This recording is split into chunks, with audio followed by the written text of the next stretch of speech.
रायगडाला जेव्हा जाग येते, मित्रांनो, ह्या व्हिडिओचं शीर्षक मी ठेवलंय, नाव ठेवलंय ते म्हणजे रायगडाला जेव्हा जाग येते. आता नेमकी रायगडाला जाग आली आहे का, तुम्हाला प्रश्न पडला असेल. रायगडाला जाग आली आहे कशामुळे, तर शरदचंद्रजी पवार आज रायगडावर गेले, रायगड चढले, रायगड पादक्रांत केलं त्यांनी. आज हा विषय मी घेऊन तुमच्या समोर आलेलो आहे. आज आपण याच्यावर चर्चा करणार आहोत.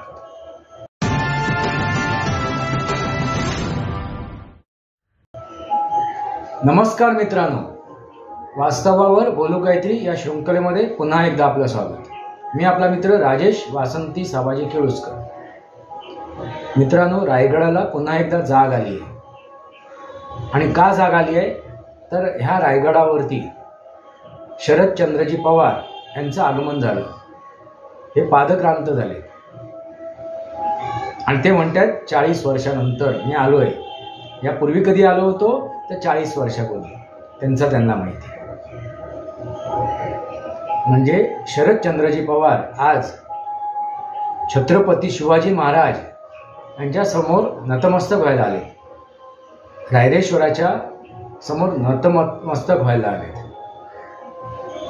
केवढी मोठी घटना घडली मित्रांनो, लक्षात आलं का, काय वेळ आली. आणि ह्या वयात ते रायगड चढलेत, पायाने नव्हे. कसे चढलेत, कसे गेलेत तिथे, तर रोपवेने गेलेत, रोपवेने, आणि तिथून पालखीत बसून गेलेत. म्हणजे ज्यावेळी त्यांनी पायाने चढण्याची त्यांच्याकडे उमेद होती, ताकद होती, क्षमता होती, त्यावेळी ते रायगड चढले नाहीत. ते म्हणतात 40 वर्षापूर्वी, पण असा कोणताही इतिहास किंवा कुठल्या भूतकाळात अशी नोंद नाहीये ते 40 वर्षापूर्वी रायगडावर गेले होते म्हणून. आता खरं खोटं त्यांना माहिती आणि त्या रायगडाला माहिती. जर ते रायगडावरती खरोखरच 40 वर्षापूर्वी गेले असतील तर त्याचे तस्वीरी, त्याचे व्हिडिओ काहीतरी असेल ना, माहिती नाही मला. त्यांच्या समर्थकांकडे ते असतील तर ते काय करतील, प्रस्तुत करतील, जगासमोर आणतील. असो, आपण मानूया की ते 40 वर्षापूर्वी रायगडावर गेले. पण बघा वेळ काय आली त्यांना. फुले शाहू आंबेडकर यांच्या पलीकडे ते कधीच गेले नाही. छत्रपती शिवाजी महाराजांचा कधीही त्यांनी उल्लेख केला नाही. उल्लेख झालाय त्यांच्या मुखातून, पण अगदी वेळ साधून, परिस्थितीनुसार, गरजेनुसार. मित्रांनो, लक्षात आलं का, गरजेनुसार तेवढा पुरताच. जसं आता सुद्धा गरजेनुसार तेवढा पुरताच हा जो प्रकार झालाय ना, तो तेवढा पुरताच आहे. फक्त एक राजकारणाचा भाग आहे. त्याच्या मागे छत्रपती शिवाजी महाराजांबद्दल त्यांना आस्था आहे, वगैरे काही नाही. त्यांना आस्था फक्त स्वतःवरती आहे. ते स्वतःला जाणता राजा समजतात आणि त्यांचे समर्थक त्यांना जाणता राजा म्हणतात. आता जाणत्या राजाला किती जाणीव आहे, किती नाही, हे तुम्हाला माहिती आहे. तुम्ही उत्तर देऊ शकता, जाणता राजाला किती जाण आहे ह्या महाराष्ट्राची, ह्या देशाची. छत्रपती शिवाजी महाराजांच्या नावं घेऊन बरेच जणांनी राजकारण केलं, पण अशा छत्रपती शिवाजी महाराजांच्या सारख्या जाणत्या राजाला समोर ठेवून त्यांचे विचार, आचार, त्यांची ध्येय धोरणं कोणी राबवलीत का? कोण राबवताना तुम्हाला दिसतोय का? तुम्ही उत्तरं द्या. मित्रांनो, फक्त आणि फक्त राजकारण चालू आहे. शरदचंद्रजी पवार अशा एका दैवताच्या दर्शनाला गेलेत की दैवत सुद्धा आज काय होईल. साहेब, रायगडावर किती वर्षांनी येणं झालं साहेब? 40.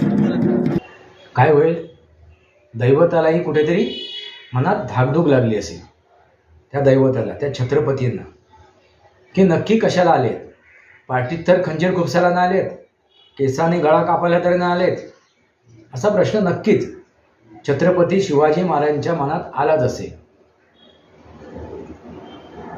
त्या रायरेश्वराच्या मनात आलाच असेल. कारण अशी व्यक्ती त्यांना भेटायला गेली आहे ज्यांनी आजपर्यंत हेच राजकारण केलंय. पाठीत खंजीर खुपसणं, केसाने गळा कापणं. आज जी त्यांची परिस्थिती आली आहे, जी परिस्थिती त्यांनी आणून ठेवली आहे, त्याला कारण ते स्वतः आहे. कारण त्यांनी हेच प्रकार केलेत आजपर्यंत. त्यांनी हेच प्रकार केले. तोडो फोडो पर राज्य करो. समाजामध्ये असो किंवा एखाद्या संघटनेमध्ये असो, जाती धर्माचं राजकारण केलं. आणि अशी व्यक्ती 18 पगड जातींना एकत्र घेऊन ज्याने सुशासन केलं, स्वराज्य स्थापन केलं, ज्याने सुशासन केलं, स्वराज्य स्थापन केलं, हिंदवी स्वराज्य स्थापन केलं, अशा छत्रपती शिवाजी महाराजांचं दर्शन घ्यायला गेले. आता तरी त्यांना बुद्धी सुचून देत, त्यांना बुद्धी येऊन देत आणि छत्रपती शिवाजी महाराजांना जसं अपेक्षित आहे असं राजकारण त्यांच्याकडून होऊन देत. मग किती त्यांचे आमदार निवडून येत आहेत की किती खासदार निवडून येत आहेत, ते महाराष्ट्रात सर्व शक्तीने निवडून येत आहेत की हरतायत, ह्याला महत्त्व नाही आहे. आता तरी ह्या क्षणी एक त्यांना नव्याने संधी मिळते. ह्या वयामध्ये एक नवीन खेळ त्या मांडायला तयार झाले आहेत. एक नवीन खेळ मांडायला त्यांनी तयारी दर्शवली आहे. हा खेळ कोणता आहे? राजकारणाचा. त्या खेळाचा, त्या राजकारणाचा खेळखंडोबा होऊ नये याची त्यांनी काळजी घ्यावी, अशी माझी एक प्रार्थना आहे. आजपर्यंत जे त्यांनी राजकारण केलंय ते सर्वश्रुत आहे. महाराष्ट्राच्या जनतेला माहिती आहे, ह्या भारताच्या जनतेला माहिती आहे. त्यांची कन्या म्हणते काश्मीरपासून कन्याकुमारीपर्यंत माझ्या वडिलांना सगळे ओळखतात. हां, ओळखतात. काय म्हणून ओळखतात? तर तोडीफोडीचं राजकारण करणं, जाती धर्माचं राजकारण करणं नक्की ओळखतात. राष्ट्रवादीला ओळखतात. राष्ट्रवादी आमचीच होती, आमचीच आहे. राष्ट्रवादी काँग्रेस, मित्रांनो, काँग्रेस ह्यांनी ही स्वतः ही संघटना उभी केलेली नाहीये. शून्यातून विश्व निर्माण केलेलं नाहीये. ह्यांनी कार्यकर्त्यांना एकत्र घेऊन एक नवीन संघटना उभी केलेली नाहीये.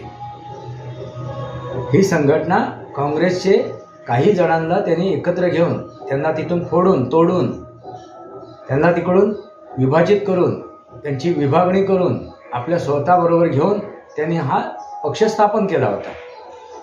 कुठला? राष्ट्रवादी काँग्रेस. आता त्याच राष्ट्रवादी काँग्रेसची काय नामकरण झालंय? राष्ट्रवादी काँग्रेस शरद पवार. राष्ट्रवादी काँग्रेस शरद पवार. आणि त्यांना आज तुतारी मिळाली आहे. तुतारी वाजवणारा मनुष्य, तुतारी रणशिंग फुकण्याची जे एक हे आहे, काय म्हणतात त्याला, एक वाद्य आहे. रणशिंग फुकण्याचं एक वाद्य जे छत्रपती शिवाजी महाराजांच्या काळापासून चालत आलेलं आहे किंवा त्यापूर्वीही असेल, त्यापूर्वीही होतं. पण छत्रपती शिवाजी महाराजांनी ते रणशिंग म्हणून त्याचा वापर केला आहे. जसं महाभारतामध्ये जसं शंख फुंकला म्हणजे ते रणशिंग फुंकलं, शंख घेऊन की त्या युद्धाला सुरुवात व्हायची. तसंच छत्रपती शिवाजी महाराजांच्या काळामध्ये रणशिंग म्हणून ही तुतारी वापरली जायची आणि ती पूर्ण दमाने, एका जोशाने, एकदा हवा घेऊन छातीत भरून एका दमात ती तुतारी फुंकली जाते. आता ही तुतारी एका दमात, एका जोराने, पूर्ण श्वास घेऊन फुंकण्याची क्षमता, ताकद शरद पवारांकडे आहे का? भळे त्यांनी ते रणशिंग म्हणून त्यांना ते आता त्याचा गौरव करतायत.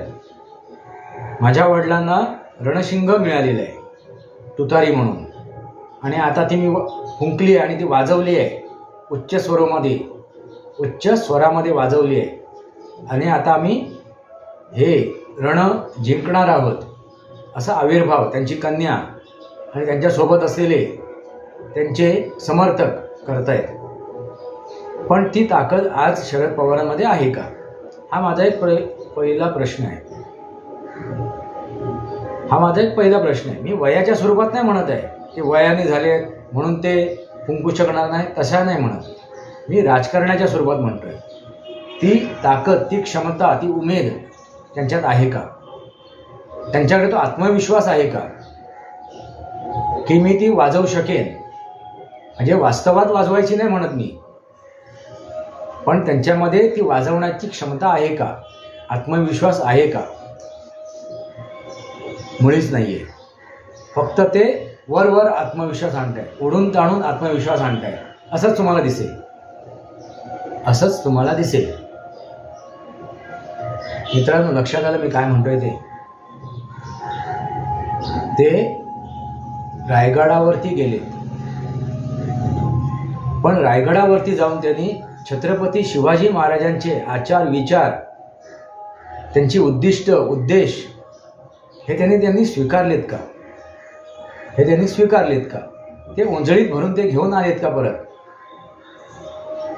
ते जर ते घेऊन आले असतील तर मी मान्य करेन. भले मग ते ह्या येत्या निवडणुकीमध्ये विजय हो की पराजय हो,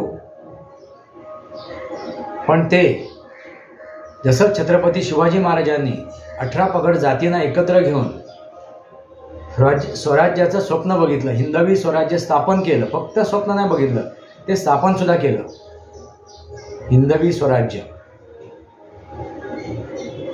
तसं ते करायची त्यांची तयारी आहे का? शरद पवार यांची ही तयारी आहे का